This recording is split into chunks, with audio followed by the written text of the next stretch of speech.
connected with a rod, and then there were a great hammerhead at the bottom that whacked into the bottom and knocked it out. Yeah, but there's no water up here, so you've only got water up to there. So how does the force get? It's got to go through the glass as well. Okay. And then, so this, if you like, is a continuous piece of handle. It's a funny sort of built on the fly while I hit it hammer, but ultimately it winds up connecting to a hammerhead, a lump essentially of metal, not actually water, but it behaves the same way because the water. So you've got another one there. Can you try it again? Yeah, should we give it another try? Yeah, that would be quite spectacular.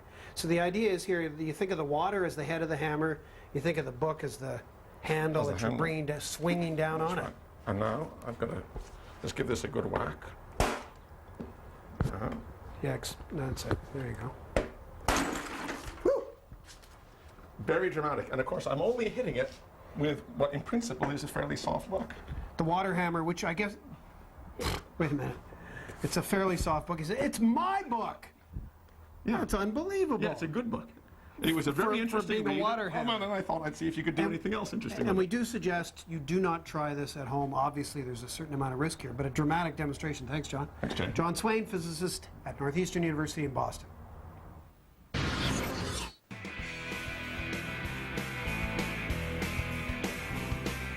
My name is Ryan Dunn. I'm team captain of our human-powered submarine team. The human-powered submarine competition is based on not being able to have stored energy. That means no batteries, no compressed air. It fully has to be kinetic. The human will be pedaling, they will be kicking their legs. It's basically like a hamster in a wheel type of thing. Talk about immersion. These students are cramming for a challenge that will test their mettle as much as their know-how.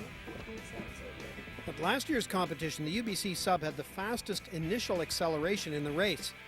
So this year's team is building on the same design with a new strategy. This year we have 2 women on the team that are going to be the drivers. One's going to be our primary pilot and the other is sort of a backup. Are my feet They're fine. in the right place? They're in the right place. Biomechanically, since they're shorter than me, there's less of a distance between their pivot, which is their hip, and their leg, so that they'd be able to push on it harder than, I might be able to. You can see our drivetrain. It's linear actuated. You just pedal it like this. And this is our control. When he moves this, it'll move our fins in the back by these hydraulic lines. I was a driver last year. It was actually quite challenging. While I was pedaling, I also had to control the sub. Basically, it's just joystick control. It was actually not as sensitive as I would have liked. This whole thing slides. Like, I can move that all the way back here, but that's not comfortable way back there. We could live without the sensitivity of the control as long as our hatch stayed on. The top half of the sub, the hatch, has a habit of popping off. That's not good. The upper half is basically filled with foam and lower half is not buoyant at all. So if our hatch pops off, the sub starts sinking. It's sink or swim. The first step is to make the hatch and hull firmer. The most important thing above all is making our hatch stiff and our hull. We need both of them to be much stiffer than they currently are. We're going to do something like this on the new one. Just around the edges, we're going to put foam and then you glass over the foam. We're also going to add a thin sheet in the shape of honeycomb that would be laid on the inside, and then we'd fiberglass on top, so it would become part of our structure. The team will soon know whether their fixes work. They're about to dump the sub in a tow tank for some trial runs. We'll give it our best and pray for the best, I guess. For our submarine to work, it has to be neutrally buoyant, which means that the gravitational forces acting on the sub have to equal the buoyant forces. If those forces don't match, the sub could sink or rise, making it hard to control. These are one of the things that we didn't actually have time for yet, is fitting our sophisticated buoyancy system. Known as chunks of foam placed. Before they lock the hatch and Valerie into place, they're going to see just how buoyant it is. No, the hatch sinks now. the hatch definitely sinks. The honeycomb's filled with water now. There's no air left in it at all. Water's going straight in, and now it's no longer floating because of it. They've tested the hatch. Now they're going to test Valerie. You okay, pal? Nose is in. Okay. Close the back.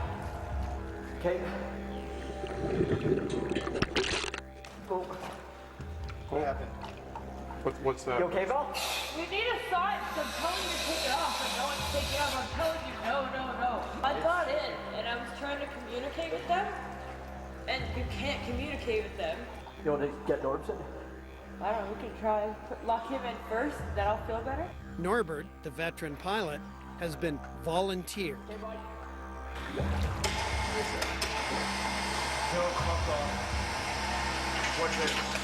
The hatch popped off. The team faces a cold reality. There is still a lot of work to do. Basically, our main problem, once again, was the fact that we couldn't hold the hatch down. Our hull took on a lot more water, so it was a lot heavier than it was last time. It's working better. That was amazing. What? Like, I actually saw it come together close. They're motivated. Why else would a bunch of students volunteer to work long hours and throw themselves into freezing cold water? I'm actually having a great time on this team. I honestly think that we have a very good chance of winning this competition. If nothing else, the team spirit is buoyant.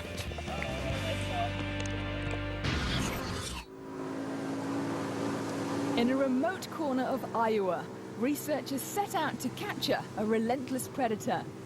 This might look like just another fishing expedition, but it's not.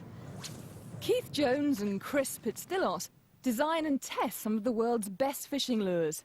And today, they're trying out their latest creation. Each summer, about 12 million North American anglers try to catch a largemouth bass. Come on, bass. Come on, bass. With tackle boxes filled with a multicolored array of lures and plastic worms, they aim to outsmart a fish. Yeah, there's weed down there. Yeah, you might want to raise your rod tip a little on that one. Today, fish biologist Jones is testing a prototype crankbait. These are complex animals, and no matter how intelligent or unintelligent they may seem to be to any given person, still, feeding behavior is a fairly complicated type of behavior. And it's under all kinds of controls, and you're just part of the equation. But before they ever get to the lake, lures are tested in the lab. A casting pool allows the researchers to record how well the lures dive. And the flow tank allows them to see exactly how they wiggle from side to side. You can actually go downstairs and look at the baits through the glass, and you can see how they deflect off cover, how deep they go, what their action is, if they run true out of the box. All those types of things are the things we study in the casting lab. This is a prototype crankbait. It's called a crankbait because when you crank down on the reel, it pulls the lure through the water and it forces it to go into a certain type of motion. The bill at the front transfers energy to the lure, causing it to wiggle back and forth, mimicking the behavior of a minnow. Size, shape and movement form a triad of factors that are endlessly tweaked to find the right combination to induce the fish to bite. What's nice about that shad bait is that it casts real well. It does cast pretty well. Nice thumb to it. Doesn't foul in the wind, you know. Being northwest Iowa, it's always a windy day, it seems. After the flow tank and casting pool, the lure's ready for the test pool. 5 hungry bass are released into the test area. Once they're acclimatized, a robot will drag the prototype through a water-filled trough. Researchers adjust the robot's speed and the lure's depth in the water. It's all recorded by an underwater camera.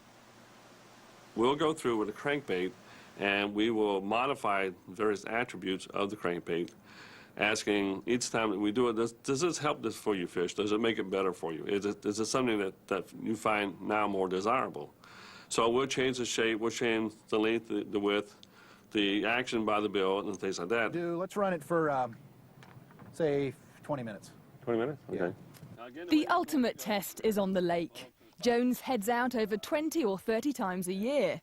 In each 8-hour outing, he'll cast his lure over 1,000 times. Is it time to switch yet? Who knows? Maybe I'll catch a fish that way. 2 different anglers test the lure in order to cancel out any bias. When you cast 1,000 times in a day and you don't catch fish, that makes for a long day. Yes, it does. Bass attack lures for a wide variety